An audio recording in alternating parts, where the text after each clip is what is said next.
What's up guys, it's ENSEI. Here we are at Serena Studios in sunny East LA, and today I'm going to be showing you all how No Pasa was made, so let's jump right into it.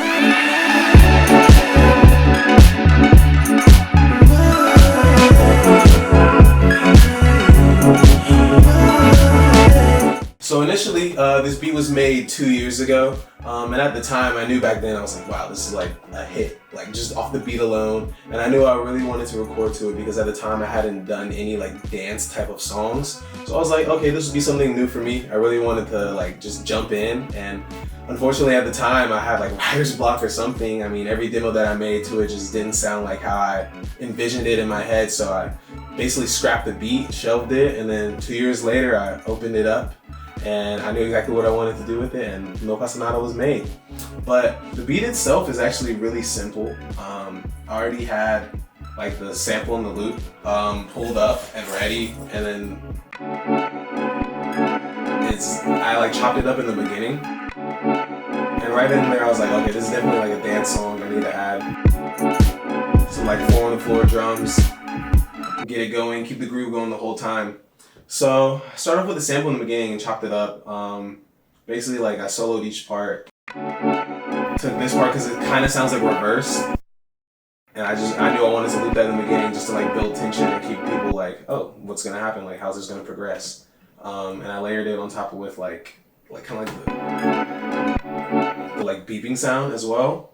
And then at the end, took another part of the full sample and just intersliced it. So altogether, it's just.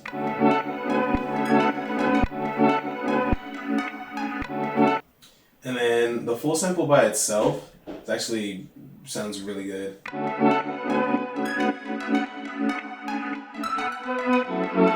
Like immediately I hear this, I'm like, man, it's late night, driving, just got back from the function with the homies, had a good night. Like immediately it sets the tone for how I wanted the song to sound. So I knew all I had to do was just add a couple drums to it and it was going to be fucking perfect. So we start off with the drums. I just had this kick.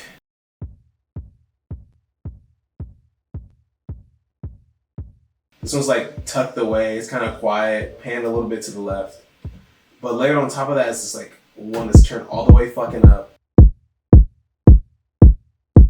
Like overpowering it, but I knew I needed that to like really set the tone for the song.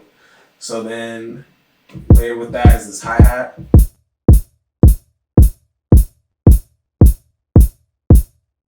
Add the snare.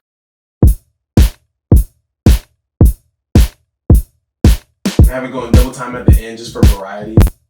And the snare's like super punchy, and that's exactly the vibe that I wanted to have. Like I didn't want like a snappy snare, like one of like cracks in your ear or anything like that. Like I just wanted something kind of subtle.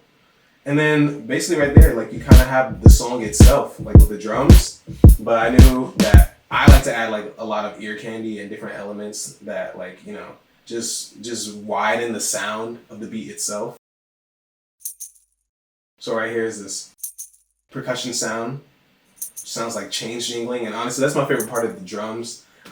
It's really prominent. I made sure to turn it up, and it's just like little bits of ear candy that just keep the listener engaged.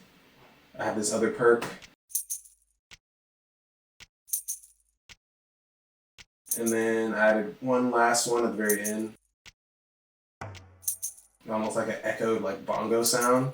Just, you know, keep the listener engaged, and then you add all of these things together, and it's.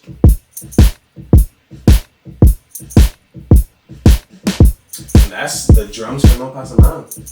So the whole song together with the drums and the sample and the loop.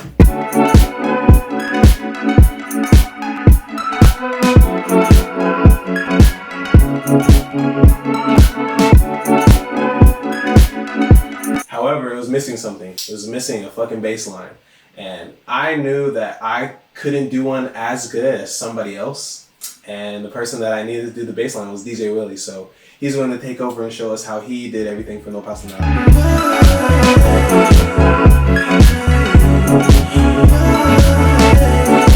want to make a sub bass that didn't interfere too much with the beat itself, but also had a fun, bouncy, groovy tone to it.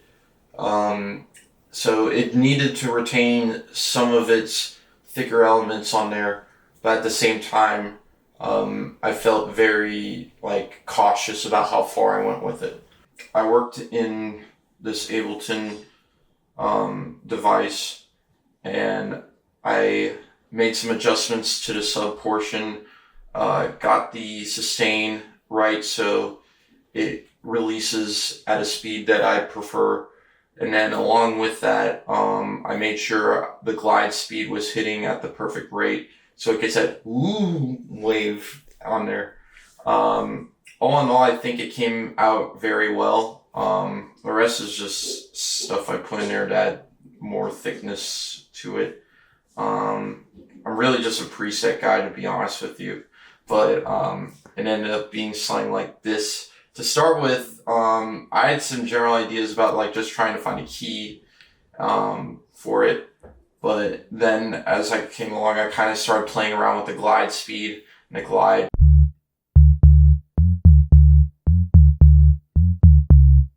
The rest just kind of came with how I wanted to put each glide so that it kind of had almost like a step to it. But it's kind of something that I like a lot with that, is that you can really do something more than just hold a sustain, which I used to do a lot. I am kind of guilty of. But all in all, I think it came out really well, and like there's a fun little bounce to it. So in the beginning for No Pasa Nada, like I knew that I wanted to immediately grab the listener's attention. So I like to start off the song, I have this little vocal chop. And what I like to do, I like to just take the whole clip that I want, chop up a bunch of pieces and drag them around just to see what works and what doesn't. And later on top of that, also have this like blurb of me just like humming. So I have this thing called ABR, just always be recording because you never know what's going to come out of it. So a lot of times I don't like actually write down my songs. I just loop the beat for 3 or 4 minutes and just like hum, harmonize, come up with different melodies and see what works. And then for this particular clip, I just took one of the parts of me humming and just added it on there because it fit well in the context of the song. And layered on top of that is the best part of the song itself, the fucking scream.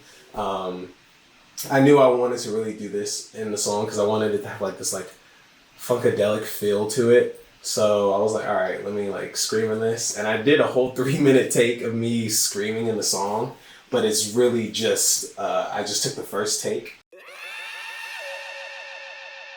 without any effects on it, like without the flanger and like the reverb and delay. It's just, so you add all of those layers together and immediately it just like creates this amazing groove for the song. On the overdrive part of the hook, so I just took up the I part and just chopped it up a bunch of times.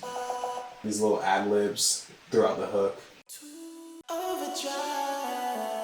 And for the would you call me up part, one of the things was this like weird like southern twang towards the like the end of my voice. Like it's not a vocal effect, like I just deepened my register and put like this like little accent on at the end. Would you call me up and say you need it more than ever? Layered with in the background, and I also have the scream from the beginning. And that's the same scream as the first take, but it also have another one where I kind of like sing at the end of it. And lastly, once the song was fully finished, I was like, okay, I really want to like have like a really good outro. So I knew I wanted to add some guitar on there. It came in and I didn't even have any plugins for the guitar.